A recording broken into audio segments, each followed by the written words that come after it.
America और Iran के बीच बढ़ते तनाव ने एक बार फिर वैश्विक राजनीति का ध्यान पश्चिम एशिया की ओर खींच लिया है। हालिया घटनाक्रम में अमेरिकी राष्ट्रपति डोनाल्ड ट्रंप के बयान ने हालात को और ज्यादा संवेदनशील बना दिया है। ट्रंप ने शुक्रवार को चेतावनी भरे लहजे में कहा कि अमेरिका का एक विशाल नौसैनिक बेड़ा ईरान की दिशा में बढ़ रहा है। उन्होंने दावा किया कि यह बेड़ा पहले वेनेजुला भेजे गए बेड़े से भी बड़ा है और पूरी ताकत, तेजी और स्पष्ट उद्देश्य के साथ आगे बढ़ रहा है। ऐसे में यहां सवाल उठने शुरू हो गए हैं कि क्या ट्रंप खामेनेई पर एक बड़े एक्शन की तैयारी कर चुके हैं। ट्रंप ने यह टिप्पणी अपने सोशल मीडिया प्लेटफॉर्म पर की, जहां उन्होंने संकेत दिया है कि यह तैनाती केवल नियमित सैन्य गतिविधि नहीं बल्कि एक रणनीतिक संदेश भी है। हालांकि उन्होंने इस बेड़े की सटीक संरचना, मिशन या संभवित सैन्य कार्रवाई के बारे में कोई भी विस्तृत जानकारी अब तक साझा नहीं की है। उनके बयान से यह जरूर स्पष्ट हो गया है कि अमेरिका ईरान पर दबाव बनाने की नीति पर आगे बढ़ रहा है।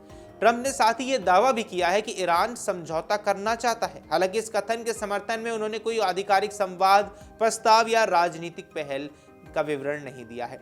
इससे स्थिति अब अस्पष्ट बनी हुई है, क्योंकि एक तरफ सैन्य शक्ति का प्रदर्शन, दूसरी तरफ बातचीत की संभावना का संकेत, और दोनों एक साथ शायद नहीं चल सकते। तनाव की जड़ें ईरान में हाल ही में हुए बड़े पैमाने पर विरोध प्रदर्शन से भी जुड़ी हुई हैं। इन प्रदर्शनों में सैकड़ों लोगों के मारे जाने की खबरें सामने आई थी, जिसने अंतर्राष्ट्रीय समुदाय में चिंता को बढ़ा दिया था। अमेरिका ने ईरान सरकार की सख्त कार्रवाई की आलोचना की और इसे मानवाधिकार मुद्दे से जोड़ते हुए दबाव बढ़ाया है। इसी पृष्ठभूमि में अमेरिका की सैन्य सक्रियता को भी देखा जा रहा है। अब रिपोर्ट्स की माने तो अमेरिकी सेना ने अपने aircraft carrier USS Abraham Lincoln समेत कई गाइडेड मिसाइल डिस्ट्रॉयर को पश्चिम एशिया की ओर भेजा है। अमेरिकी सेंट्रल कमांड यानी यूएस सेंट्रल कमांड ने पुष्टि की है कि युद्धपोत अरब सागर क्षेत्र में पहुंच चुका है। फिर भी यह साफ नहीं है कि तैनाती केवल रणनीतिक दबाव बनाने के लिए है या वास्तविक सैन्य कार्रवाई की तैयारी का हिस्सा है। इसी बीच ईरान की ओर से भी प्रतिक्रिया अब सामने आ गई है। ईरान के विदेश मंत्री अब्बास अराक्ची ने कहा कि उनका देश तनाव कम करने के लिए बातचीत करने को तैयार है, लेकिन अभी अमेरिका के साथ किसी औपचारिक वार्ता की ठोस योजना नहीं बनी है। उन्होंने ये बयान इस्तांबुल में तुर्की के विदेश मंत्री हाकान फिदान के साथ एक संयुक्त प्रेस कॉन्फ्रेंस के दौरान दिया। अराक्ची ने यहां स्पष्ट किया है कि ईरान निष्पक्ष और न्याय संगत बातचीत के लिए तैयार है, लेकिन इसके लिए पहले बातचीत का तरीका, स्थान और विषय तय होना चाहिए। उन्होंने ये भी कहा कि केवल दबाव या धमकी के माहौल में सार्थक वार्ता संभव नहीं हो सकती। उनके शब्दों में, इस्लामिक रिपब्लिक ऑफ ईरान जिस तरह बातचीत के लिए तैयार है, उसी तरह वह युद्ध के लिए भी तैयार है।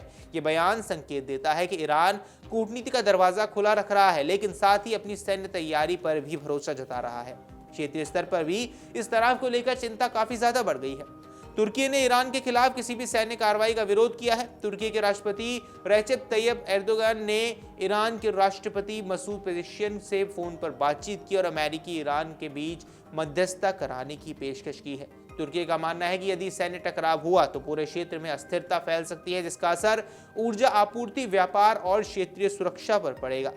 इस पूरे घटनाक्रम में सबसे बड़ी अनिश्चितता यही है कि क्या अमेरिका वास्तव में सैन्य कार्रवाई करेगा। यह केवल दबाव की रणनीति है ताकि ईरान को वार्ता की मेज पर लाया जा सके।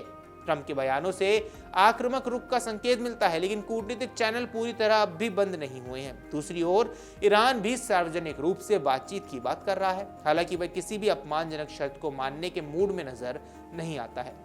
स्थिति यहाँ इसलिए भी जटिल है क्योंकि दोनों देश अपने अपने घरेलू, राजनीतिक और रणनीतिक हितों को ध्यान में रखकर कदम उठा रहे हैं।